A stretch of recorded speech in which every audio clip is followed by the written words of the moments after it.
Assalamualaikum warahmatullahi wabarakatuh. Kepada yang terhormat Bapak Ibu wali murid yang ada di rumah dan anak-anakku yang kusayangi dan kubanggakan, pertama-tama marilah kita panjatkan puji syukur kehadirat Allah Subhanahu wa taala yang mana pada pagi hari ini kita semua masih diberi kesehatan oleh Allah sehingga bisa menjalankan aktivitas sehari-hari.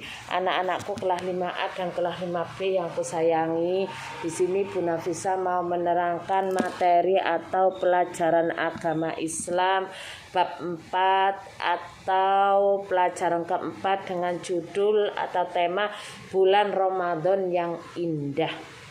Anak-anakku yang kusayangi, coba kalian buka baik itu buku fokus ataupun buku paket agama yang dipinjemi dari sekolahan. Kalau buku paketmu halaman 29, misalkan kalau kamu buka buku fokus itu halaman 76. Pelajaran 4 atau bab 4 dengan judul bulan Ramadan yang indah. Di sini apa sih yang dinamakan bulan Ramadan atau puasa Ramadan? Puasa itu di dalam bahasa Arab disebut saum atau tasumu, yang artinya menahan diri dari segala sesuatu mulai dari terbit fajar sampai terbenam matahari. Hukum puasa itu ada 4. Ada puasa wajib, ada puasa sunnah, ada puasa makruh, dan ada puasa haram. Loh, puasa wajib itu apa saja, Bu? Puasa wajib itu meliputi 3. 1 yaitu puasa Ramadan atau puasa pada bulan Ramadan. Dalam 1 tahun hanya ada 1 bulan atau 1 kali. Dan 1 bulan itu ada yang 29 hari, ada yang 30 hari, dan ada yang 28. Makanya di situ disebutkan 1 bulan bukan harinya. Ya, pada 1 tahun ada 1 bulan yaitu bulan Ramadan. Itu sebagai orang Islam yang sudah baligh, sudah mumayyiz, wajib mengerjakan puasa Ramadan karena hukumnya wajib. Jika ditinggalkan dosa, sesuai dalam keterangan surat Al-Baqarah ayat 18. Ya ayyuhalladzina amanu kutiba alaikumusyamu kama kutibal alal ladzina min qablikum la'allakum tattaqun. Kita sebagai orang yang beriman dan Islam wajib mengerjakan puasa Ramadan. Puasa tadi sudah saya terangkan, menahan diri dari segala sesuatu yaitu makan dan minum mulai dari terbit fajar sampai dengan terbenam matahari dan menjauhi larangan-larangan Allah. 2 yaitu puasa sunnah. Contohnya puasa sunnah itu apa, Bu? Puasa sunnah itu contohnya puasa Senin Kamis, puasa 6 hari setelah 1 hari hari raya Idul Fitri. Kalau pas tanggal 1 hari raya Idul Fitri, hukumnya haram untuk berpuasa. Tapi kalau besoknya sudah masuk 2 hari, itu hukumnya sunnah untuk melaksanakan puasa, namanya puasa Syawal. Terus puasa apa lagi, Bu? Puasa Senin Kamis. Puasa apa lagi, Bu? Puasa 10 hari Dzulhijjah. Yang penting bukan hari Tasyrik. Hari Tasyrik itu tanggal 11, 12, 13 haram untuk berpuasa. Itu yang puasa sunnah. Sedangkan yang nomor 3 puasa makruh. Puasa makruh itu puasa apa, Bu? Puasa makruh itu contohnya puasa hari Jumat atau Sabtu. Hari Jumat atau hari Sabtu yang tidak dimaksudkan untuk mengkodok puasa Ramadan. Misalkan ya apa sih, Bu, kok bulet, Bu? Aku gak ngerti. Gini loh, Nak. Kamu di dalam waktu bulan puasa Ramadan, contohnya yang perempuan haid, udzur syar'i, datang bulan 1 minggu, paling sedikit Haid itu kan sehari semalam, lumrah kaprai kan 1 minggu, paling banyak kan 15 hari. Misalkan kamu haid waktu bulan Ramadan itu 1 minggu, loh itu belum kamu bayar, belum kamu kodok. Lah pas hari Jumat atau hari Sabtu kamu kok ada waktu, misalkan kamu tidak kerja libur, lah itu kamu puasa. Kamu puasa tapi tidak diniati untuk mengkodok yang punya hutang dari bulan Ramadan tadi. Itu hukumnya makruh. Hukum makruh itu ya apa, Bu? Hukum makruh itu dikerjakan gak dapat pahala, ditinggalkan malah mendapat pahala, tapi juga tidak apa-apa, bukan haram. Terus yang nomor 4 haram. Puasa haram itu contohnya bagaimana, Bu? Puasa haram itu 1, kamu puasa pada pas datang hari raya Idul Fitri tanggal 1, atau kamu puasa pas hari raya Idul Adha 10 Dzulhijjah. Terus lagi puasa apa, Bu? Hari Tasyrik 11, 12, 13 itu haram untuk berpuasa. Syarat wajib puasa: 1, harus mempunyai akal sehat. Berarti wong gendeng gila edan tidak wajib untuk berpuasa, atau anak kecil yang belum mumayyiz, belum balik, belum mengerti mana merah, mana warna putih, mana warna hijau, mana barat, mana utara, mana baik, mana jelek, belum mengerti. Berarti anak itu belum mumayyiz dan belum balik, tidak wajib untuk berpuasa. Makanya syarat wajib puasa harus mempunyai akal sehat, bukan orang gila. 2, balik sudah cukup umur. 3, puasanya kuat. Loh, misalkan ada orang yang sudah dewasa, sudah balik dan sudah mumayyiz, tapi untuk berpuasa itu enggak kuat. Karena apa? Karena mempunyai penyakit emah. Ya, kalau dibuat puasa itu perutnya sakit. Lah itu tidak wajib untuk berpuasa, tapi wajib untuk mengqadha dan membayar fidyah tuna. Terus yang nomor 4 adalah bermukmin. Maksudnya bagaimana, Bu? Tidak dalam berpergian jauh atau musafir, orang yang di dalam rumah nggak kemana-mana, itu wajib untuk berpuasa. Syarat wajib puasa.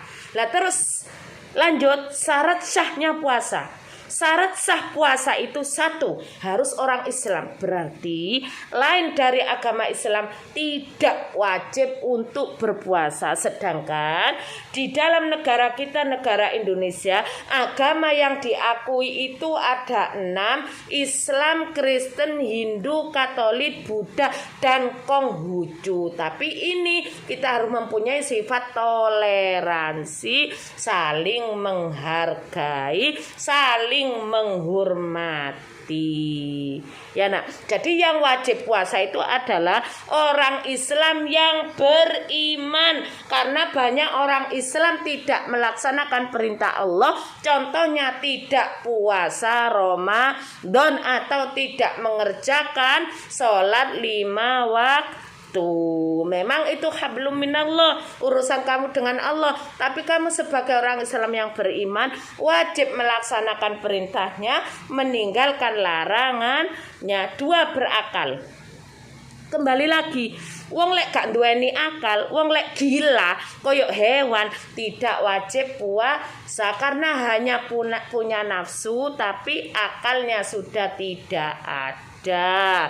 Terus yang nomor 4, mumayyiz. Mumayyiz itu sudah bisa membedakan mana baik, mana jelek, mana itu perintah Allah, mana itu larangan Allah. 4, suci dari haid ataupun nifas bagi perempuan. Karena seorang laki-laki tidak ada haid ataupun nifas. Nifas itu orang yang habis melahirkan. Ya nak. Terus lagi, dalam waktu yang diperbolehkan maksudnya gimana Bu? Yaitu pada bulan Ramadan. Hari Tasyrik tidak wajib poso alias haram. Rukun puasa itu ada 2, 1 harus niat. Jika puasa ya tidak niat, ya malamnya tidak niat, puasanya tidak sah. Karena lupa nggak apa-apa Bu, besoknya harus diniati niat puasa. Misalkan puasa Ramadan, ya harus baca niat puasa, boleh di lisan, boleh di hati. Nawaitu somagodin an adai fardhi sahri Ramadan hadisanati fardhon lillahi ta'ala. Saya niat berpuasa Ramadan sudah, karena Allah lillahi ta'ala. 2, syarat atau rukun puasa yang tidak boleh ditinggalkan. 2, harus bisa menahan lapar dan haus dan bisa mencegah hawa nafsu. Itu rukun puasa. Perkara yang membatalkan puasa apa saja Bu? Makan minum yang disengaja, atau datang bulan haid, muntah yang disengaja, hilang akal pikiran, edan gendeng ayan, murtad keluar dari agama, ya tidak mengakui adanya Allah. Perbuatan yang makruh ketika puasa bagaimana Bu? Mandi dengan mengguyur badannya atau merendam badannya. Kumkum di dalam kamar mandi, di dalam bak mandi yang sangat besar, kamu di situ meredam karena panas banget, nggak kuat posone, akhirnya kamu berendam di bak mandi, itu hukumnya makruh. Sebetulnya tidak usah dilakukan. Kalau makruh itu percuma kamu puasa, tidak mendapatkan pahala dari Allah Subhanahu wa ta'ala. Makanya melakukan pekerjaan sesuatu itu harus diniati karena Allah. Melakukan suntik, ya, suntikan itu berupa obat ataupun makanan, ya. Tapi kalau sakit, ya lebih baik tidak puasa karena ada sesuatu. Terus di sini muntah yang disengaja, berkumur, sikat gigi setelah matahari tergelincir sakjane nggak oleh, memangnya hukumnya makruh. Misalkan kamu puasa kok enak sih mulut ambune enak, berkumur sikatan gigi, halo baunya enak seger banget, itu makruh. Tapi puasanya tidak batal, diogro-ogro ya akhirnya muntah. Yuk, terus lagi memakai parfum. Aku supaya wangi kah? Aku tak gawe parfum. Halo, apalagi mau ketemu temanku. Nah, itu hukumnya makruh anak-anak ya. Maka dari itu janganlah kamu lakukan. Lebih baik kamu tidur di rumah kalau puasa. Tidur pun itu mendapat pahala dari Allah, atau membaca Al-Qur'an atau darus Al-Qur'an supaya kamu tambah pahala dari Allah Subhanahu wa ta'ala. Orang yang diperbolehkan untuk tidak mengerjakan puasa itu siapa saja Bu? 1, orang sakit. 2, wanita yang menyusui. Wanita yang menyusui atau wanita hamil karena alasan kekhawatiran pada diri sendiri. Lah, orang perempuan seperti itu bagaimana Bu? Orang perempuan seperti itu diperbolehkan untuk tidak berpuasa, tapi wajib nyaur. Karena itu digolongkan dengan orang sakit, harus dikodok, membayar fidyah juga untuk menggantikan puasanya yang ditinggalkan. Enak banget wis. Aku saiki hamil kok aku menyusui, wis gak poso ae, tak bayar fidyah tok. Lu semua orang bisa, orang kaya bisa, wis aku enak gak poso bayar ae karena berduit. Lah, orang seperti itu nggak boleh nak. Jadi orang menyusui atau orang hamil yang dikhawatirkan diri sendiri boleh tidak berpuasa, tapi harus membayar fidyah, juga harus membayar puasa yang ditinggalkan tadi. Terus orang yang bepergian jauh ataupun musafir tidak wajib berpuasa. Orang yang sudah tua banget, tua renta karena puasanya gak kuat, itu tidak wajib untuk berpuasa. berpuasa ya nak. Jadi kamu harus tahu apa yang dinamakan puasa, syarat wajib puasa ada berapa, rukun puasa ada berapa, perkara yang membatalkan puasa ada berapa, itu harus tahu. Apalagi kalian sudah kelas 5, sebentar lagi kalian mau menghadapi PAS, penilaian akhir semester. Tolong kalau Bu Nafisa ngasih tugas tolong diperhatikan, dikerjakan nak. Saya tahu kamu BJJ belajar jarak jauh atau online, walaupun itu ada bantuan Mbak Google atau orang tuamu, mamamu, papamu, kakakmu, nggak apa-apa, yang penting mengerjakan tugas. Jadi Bu Nafisa nanti ngasih nilai itu biar enak, ada bukti fisiknya. Apalagi kamu sudah kelas 5, sebentar lagi kelas 6. Lah, untuk penilaian kelas 6 itu diambil dari kelas 4 dan kelas 5. Saya mohon anak-anakku yang hebat, yang kusayangi, baik kelas 5A maupun 5B, tolong marilah toleransi, mempunyai sifat toleransi. Kalau Bu Nafisa memberi tugas agama, tolong dikerjakan. Kalau suruh ngerjakan fokus, misalkan Bu Nafisa kirim link, tolong itu juga dikirim anak-anakku. Kalau nggak dikirim, kamu ngeyel, aku sudah Bu, sudah tapi di linknya Bu Nafisa di drive-nya nggak ada, berarti belum mengerjakan, belum terkirim. Saya mohon ya anak-anak yang kusayangi dan kubanggakan, anak kelas 5A dan 5B, tolong kerjakan tugasnya.